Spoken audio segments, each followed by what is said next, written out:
Roxane Varda, bonjour. Bonjour. Merci d'être avec nous à la Madi Keynote 2020. Donc vous êtes directrice de Station F et vous avez donc fait un talk tout à l'heure à la conférence pour parler un peu de votre activité en tant que directrice de Station F et surtout vous êtes aux premières loges en fait, de la scène start-up française. Vous l'avez vu évoluer durant ces dernières années. Qu'est-ce que vous retenez de l'évolution? Alors c'est peut-être... Il y a énormément de choses. Il y a beaucoup de choses qui sont passées. Beaucoup de choses. Je pense que surtout ça a beaucoup accéléré ces dernières années, je dirais même depuis peut-être 2016.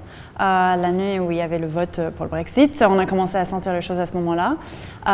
Station F qui est arrivée l'année d'après, mais je pense que les choses avaient commencé déjà, on voyait l'écosystème qui commençait à se structurer. Il y avait toujours des super projets, des super entrepreneurs, des fonds qui étaient là pour les soutenir, des programmes d'accélération, mais je pense que du jour au lendemain, vu les changements géopolitiques, la France a un peu pris la place et aujourd'hui émerge comme un des premiers écosystèmes dans le monde. Vous avez justement rappelé que la France était donc enfin pas le premier, mais vraiment dans les 5 premiers écosystèmes. Comment ça se fait? Ça, c'est surtout par rapport au financement. Donc, quand on parle de financement, on voit que la France est leader pour tout ce qui est financement en amorçage. Mais quand on parle de financement de capital développement, là, la France est toujours un peu moins bien notée, donc 5e si on se base sur les chiffres de la dernière année. Donc il y a encore des marges de progression, c'est assez prometteur. Mais ce que je vois aujourd'hui, c'est que en termes d'écosystème en Europe, la France commence à attirer beaucoup plus de talents, beaucoup plus d'investisseurs, de capital, que ce qui était le cas dans les années précédentes. Et je pense qu'aujourd'hui, ça ne vaut pas vraiment la peine de regarder d'autres écosystèmes ou de se poser la question si on monte une start-up en Europe.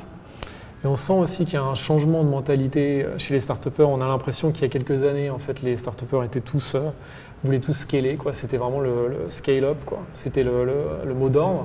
Et aujourd'hui, on sent qu'il y a quand même des notions comme être éco-responsable, avoir des externalités positives. Est-ce que vous le voyez, vous, en tant que directrice de Station F, vous voyez qu'il y a un changement et que la plupart des startups aujourd'hui ont ça aussi en tête et non pas juste ce côté profitabilité, rentabilité. Mais complètement, complètement. Ça, c'est quelque chose, je dirais que c'est hyper récent.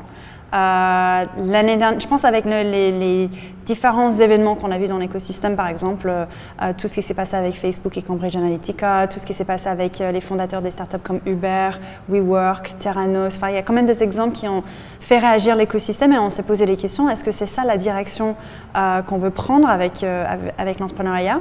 À Station F, on a décidé que maintenant, c'est important de faire la sélection non seulement sur les chiffres et sur les projets et les idées, mais aussi sur le respect des différentes valeurs. Donc maintenant, à partir de cette année, on va commencer à sélectionner les mini-startups à Station F aussi sur des critères de valeur, notamment tout ce qui est responsabilité écologique et aussi la diversité, tout simplement. Il y a combien de startups aujourd'hui à Station F? Il y a toujours autour de 1000. Je pense qu'aujourd'hui, on a peut-être un peu plus, même autour de 1009. Mais 1900 Exact. Non, 1009, pas 1900. Ah, 1009. Okay. Mais on est toujours autour de 1000 startups. Ah oui. Ouais. Et justement, ce que vous avez abordé à l'instant, c'est un peu ce qu'on appelle dans les médias le tech clash. Donc ce retour un peu de bâton sur le fait qu'on a été très enthousiaste sur la tech et d'un coup, on a été plus critique. Vous qui êtes donc à Station F, un peu, on peut dire, au cœur du cyclone, est-ce que vous voyez aussi justement que le regard des gens de l'extérieur a changé et qu'il est plus critique, comme qu'il l'a été peut-être il y a quelques années, même si évidemment les gens sont quand même assez bienveillants? Complètement, mais je pense que parfois c'est aussi une méconnaissance presque de l'entrepreneuriat et qu'est-ce qu'un entrepreneur. Il y a beaucoup de gens, quand il y avait par exemple le mouvement des Gilets jaunes, et je sais que ce n'est pas encore complètement terminé, mais il y avait beaucoup de gens qui essayaient de dire que ce n'est pas la même population, c'est deux mondes opposés. En fait, pas du tout. Les entrepreneurs, ils sont aussi là pour créer des solutions à ces mêmes types de problèmes. Parfois, c'est même des personnes qui peuvent être impactées par les mêmes problèmes qui ont vécu les Gilets jaunes. Donc, pour moi, ce n'est pas du tout deux mondes opposés, c'est parfois même la même communauté. Donc aujourd'hui, je pense que ça commence à être le cas, mais c'est surtout parce que les gens, ils voient pas le début d'une histoire entrepreneuriale n'a rien à voir avec ce qu'on voit dans la presse parfois. C'est très très compliqué. C'est très romancé. Mais complètement, les gens ils oublient. Il y a des entrepreneurs qui se payent pas de salaire pendant plusieurs années. Parfois, ils vendent leurs appartements, leurs voitures et tout ce qu'on peut imaginer pour financer le projet. C'est très très dur. Parfois, on est très seul. Je suis d'accord que peut-être aujourd'hui, il faut essayer vraiment de répondre aux vrais besoins. Je pense que là, c'était parfois, on était trop dans les tendances numériques et on ne creusait pas vraiment mais quelles sont les vraies problématiques où il faut aller trouver des solutions. Mais je trouve qu'aujourd'hui, l'écosystème est au moins conscient et commence à pousser les entrepreneurs dans ce sens-là. Donc la vraie vie d'un start-upper, elle n'est pas aussi sexy que… Du tout, mais surtout pas à Station F. On est sur le vrai early stage et c'est là où c'est le plus difficile. Ok. Vous avez parlé tout à l'heure du programme Fighter. Oui. Est-ce que vous pouvez nous en parler un peu? Parce que ça, c'est justement des gens qui sont… c'est quoi exactement le programme Fighter? Donc le programme Fighter, à Station F, on a 30 programmes différents. 2 qu'on a développés nous-mêmes, l'équipe de Station F, dont le Fighter. Fighter, c'est un programme qui est pour les entrepreneurs des milieux défavorisés. Je pense que tout le monde s'est rendu compte que l'écosystème commençait à avoir un peu de stéréotypes. L'entrepreneur qui avait fait une école de commerce, avait une MBA, école d'ingénieur, homme blanc d'une certaine âge, certaine expérience assez aisée. Là, c'est un programme qui est dédié à toute personne qui n'est pas du tout dans ce profil. Donc on a des personnes avec des histoires vraiment difficiles et compliquées. Un ancien SDF qui a d'ailleurs parlé à Madi Keynote ce matin, qui aujourd'hui développe une startup à Station F, super projet. Un entrepreneur qui s'appelle Brian qui monte la startup Lines Dude. Incroyable sa façon d'aborder le sujet. Et on a aussi un autre exemple qu'on adore parce que je pense que ça montre vraiment que vraiment n'importe qui peut devenir entrepreneur. C'est Tali, le fondateur de Digital.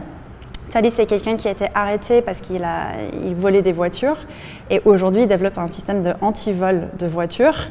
Il commence à arriver à avoir des partenariats assez intéressants et je pense que vraiment c'est un projet qui mérite d'être regardé par beaucoup d'acteurs. Cet entrepreneur-là, il est à Station F? Oui, et okay. On les accompagne et c'est justement à travers ces histoires qu'on arrive à montrer que l'entrepreneuriat c'est vraiment accessible à tout le monde.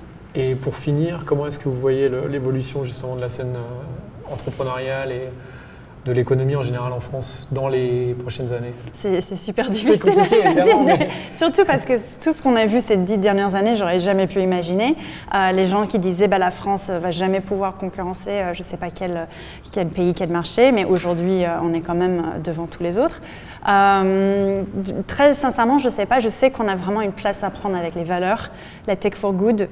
C'est pas juste du valeur washing, je ne sais pas ce qu'on appelle ça aujourd'hui. Parce qu'on se demande si c'est pas parfois du washing, enfin du… Non, et je pense justement, les gens qui pensent ça, ils n'ont pas encore fait le lien avec le fait que les valeurs sont aussi liées au chiffre d'affaires. Donc en fait, aujourd'hui, le consommateur commence à préférer des produits qui sont faits par les entreprises qui ont des valeurs. Demain, pareil pour les salariés, ils ne vont pas aller travailler dans n'importe quelle entreprise. Donc en fait, il ne faut pas imaginer que c'est juste pour faire du washing et pour faire de la politique et c'est des paroles en l'air comme ça. C'est vraiment sérieux et ça va avoir un impact sur les business de demain. Donc l'important, c'est la sincérité pour finir. Exactement, je suis d'accord. Ouais. Merci beaucoup. Merci.